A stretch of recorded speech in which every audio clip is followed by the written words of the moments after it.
Headlights crawled down my gravel drive at 5 in the morning. 3 golf carts crept in military formation, their amber beacons blinking like they'd yanked them off a school bus. The men riding them wore reflective vests stamped HOA Patrol, the kind of outfit that loudly announces zero real authority. They marched straight to my dock gate, started unlatching it, and pulled out a roll of caution tape like they were claiming a crime scene. I stepped onto the porch in my flannel and boots, set my coffee on the rail, and pulled the old 12 gauge from the hall safe. Action open, muzzle pointed at the ground. A loud message without needing a single word. They froze. One whispered something that sounded an awful lot like, "Abort."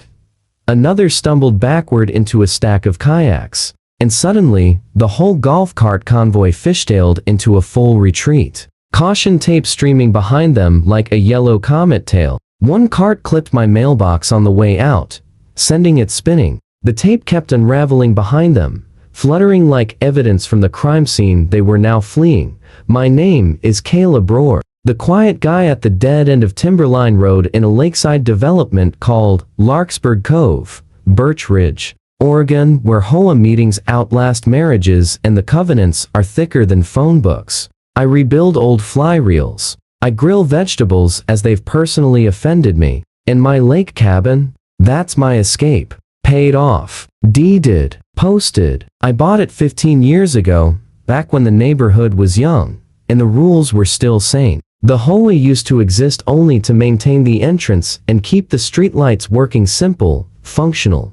Then came the new board members who treated the neighborhood like their own private kingdom. At the head of their crusade was Lynette Harrow, HOA president, a woman who holsters a laser pointer like a sidearm and treats Robert's Rules of Order like sacred scripture. She once audited a neighbor's wind chimes for exceeding acceptable decibel levels, showing up with a sound meter app and a clipboard. She forced another homeowner to repaint their shutters because the color was eggshell instead of ivory, a violation of Section 12. Subsection C. Paragraph 4 of the Architectural Guidelines. Just ask her, when she discovered that my parcel included the dock and a skinny ribbon of shoreline private property recorded in the county deed book since 1987, she developed a chronic condition known as acute public amenity envy. In her worldview, anything attractive in the neighborhood should belong to everyone, which really meant belong to her. First came the pastel-colored memo, Community Boathouse Initiative. Volunteer your dock, it said. Translation: surrender your private property to fuel Lynette's Pinterest-powered empire. The memo featured cheerful artist renderings of smiling families kayaking from my dock, now magically transformed into a public marina, complete with benches and a snack stand. I responded by sending a highlighted copy of my title, with private riparian access marked in bright yellow, along with a short note, "No, thank you. This is private property." Lynette escalated. She assembled something called the Lake Safety Patrol, 2 retired HOA foot soldiers, Gerald and Mitch, plus her nephew Brandon, all sporting visors and walkie-talkies that crackled with dramatic static every 30 seconds. They cruised past my cabin 6 times a day in their golf carts, scribbling on clipboards like government agents. They issued citations for improper moorage aesthetics. My kayak was allegedly 3 inches above the invisible beauty threshold. They cited me for antisocial signage. My sign says, "No trespassing. Please take a picture for your scrapbook." They even wrote me up for unspecified non-compliance, which in HOA language means, "We don't like you, but can't legally explain why." Every ticket came on official-looking paper with the fake seal Lynette designed herself, each one threatening 50 per day fines until I complied with whatever imaginary rule she'd conjured. I photographed each citation, filed them neatly in a folder titled Evidence of Harassment, and kept going about my life. She wasn't done. Lynette posted a map on Facebook, labeling my cabin as Future Community Lodge pending Caleb cooperativity. The comment section exploded with neighbors arguing about whether my refusal to donate my private dock made me selfish or simply sane. Lynette replied to every supportive comment with paragraphs about community spirit and the greater good. And when all that failed, she tried a new tactic.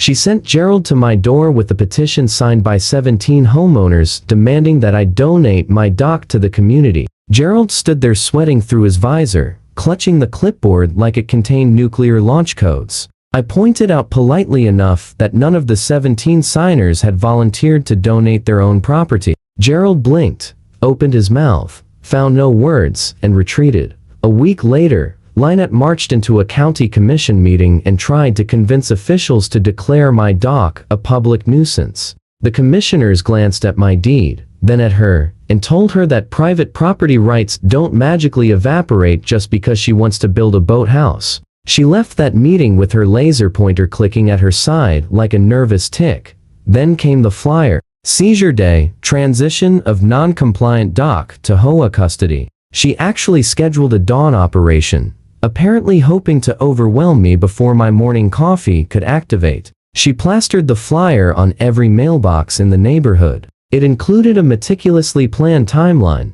5:00 arrival, 5:15 perimeter establishment, 5:30 asset transfer. She enlisted the tools they would bring: bolt cutters, caution tape, and signage declaring my dock community property.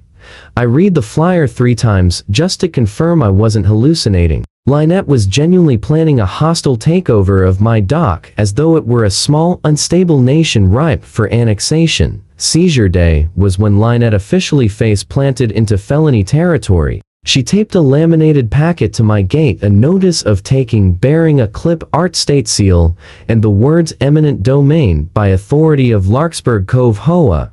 That is not how eminent domain works, or clip art. The notice claimed I had failed to comply with community standards and that my dock was, therefore, subject to immediate transfer for the public good.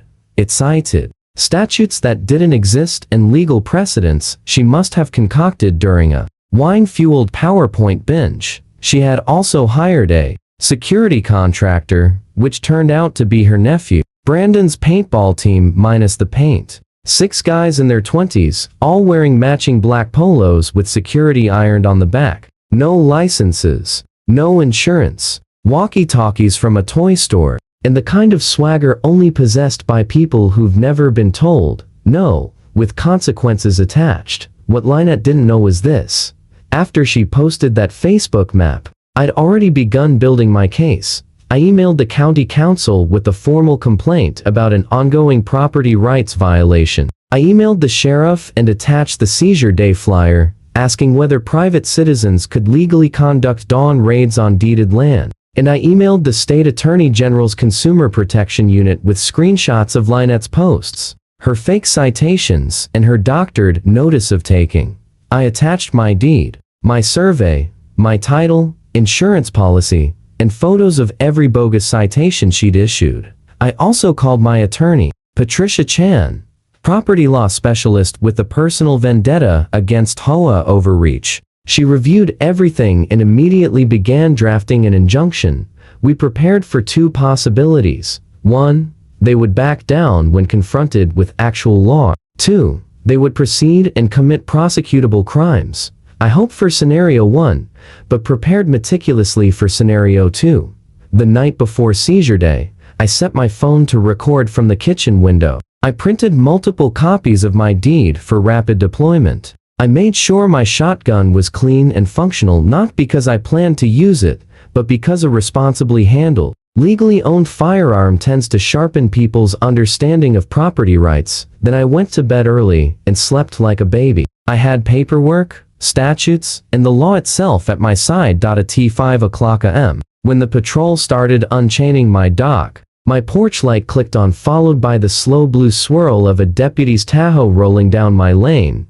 Deputy Marcus Hayes, whom I'd met twice before at neighborhood watch meetings, stepped out. 6'4", calm as a summer lake, and utterly immune to HOA theatrics. His arrival was no accident. The sheriff's office had already flagged Lynette's operation as a potential criminal trespass situation and sent Hayes to observe and intervene. He glanced at my open-action shotgun, safely pointed at the deck, and said with absolute serenity, calm as a lake at dawn, "Mr. Rohr, mind setting that inside?" I did. He turned to Lynette's patrol. Hands off the property, he said. Step away from the gate. The 6 security guys backed up at once. Gerald and Mitch stood frozen, bolt cutters dangling uselessly at their sides. Brandon attempted to argue, insisting they had HOA authorization. The deputy asked to see it. Brandon produced a laminated card Lynette had made. Official Lake Safety Patrol. The deputy studied it for about 3 seconds and said, "This is not a legal document." 15 minutes later, County Surveyor Thomas Park arrived, called in by the sheriff's office to verify boundaries. He unpacked his equipment, located the iron pins marking my corners, traced the boundary with the tape, and plumbed the pin at the waterline. He tapped my dock with his boot. "Private," he said. "Recorded in County Plat Book 14, page 62. Parcel ID 37-15004. Then he turned to Lynette, who had just arrived in her luxury SUV, and said, "Ma'am, this dock is private property. Has been since 1987. You have no claim to it." Lynette tried to argue. She pulled out her own stack of papers printouts from her laptop, claiming the dock was part of the HOA's common area. The surveyor examined them, then said, "These are not legal surveys. This is a map you drew yourself. You cannot redraw property lines with Microsoft Paint." Lynette's face flushed red. She insisted there was a public easement. The surveyor asked her to show where it was recorded. She couldn't because it didn't exist. Deputy Hayes peeled Lynette's laminated notice off my gate with 2 fingers, like he was handling radioactive waste. "Ma'am," he said, "this is misuse of a state seal. That's a felony impersonation of public authority. You've also filed what appears to be a false document claiming eminent domain powers you do not possess. That's forgery and fraud. And right now, you're trespassing on private property after being told to leave." He opened his citation book. "Criminal trespass. Please step over here." Lynette started to protest, but the deputy raised one hand. "Ma'am, you can explain this to the judge." Then he turned to the so-called security team. Brandon couldn't produce a license. The deputy asked if anyone on his crew had security credentials. None did. The deputy radioed it in. Dispatch confirmed that operating as an unlicensed security contractor carried civil penalties up to $5,000 per person, and potential criminal charges for impersonating a licensed professional. Brandon went pale. "My aunt said it was fine," he muttered. "She said we didn't need licenses for community volunteer work." The deputy explained, "The moment you put on a uniform and call yourself security, you need a license. State law."